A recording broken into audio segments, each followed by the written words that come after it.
You cannot beat consistency. The person who does what they're supposed to do day after day, regardless of how they feel, is going to be the person who wins. The people who are the most successful in the real world are the people who wake up every day and work. If you're the person who wakes up, does work, is fantastic at it, but then takes 3 days off, you're going to lose. They say that hard work beats talent when talent doesn't work hard. And it's completely true. You have to be consistent. You have to decide. Are you the kind of person who wants to make a lot of money in this life and live a life of freedom? Or are you the kind of person who wants to look back when he's 30 on his 20s or 40 on his 30s and look at that decade and go, what did I do with that decade? Well, I didn't get rich. I didn't travel the world and live like they do in Take Confidential. What did I do? Well, I had a day off here, a day off there, a bunch of nothing days that amalgamate into this decade of nothingness, and you're just wasting your time. If you want to win, you need to be consistent. You don't need to be the smartest, not at all, but you have to be the guy who's there day after day. And I will guarantee you right now, IQ has nothing to do with how successful you can be as a person. What is going to determine how successful you're going to be is, are you there every single day? Are you doing what you're supposed to do day after day? I can also apply this to sales.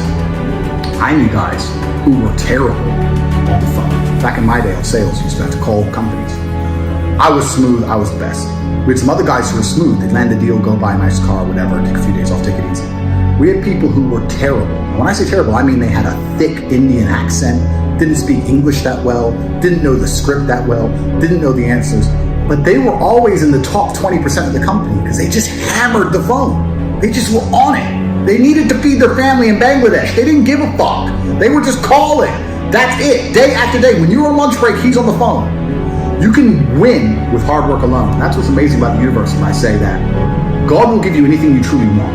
If you truly want money and you truly try hard, you truly listen to us, you are going to have as much money as you can possibly have inside. But if you think you want money, but you kind of want something else, or if you're arrogant, or if you're lazy, you're going to end up somewhere in the middle if you're lucky and talented. And if you're not talented, you're going to end up in the middle. Why on earth are you going to go through life and believe you're an unlucky individual?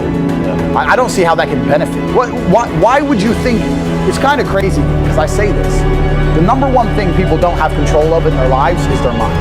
But what's funny about that is the only thing in life you can truly control is your mind. You can't control other people. You can't control the weather. You can't even control your health. Your heart might stop beating. You don't make it beat.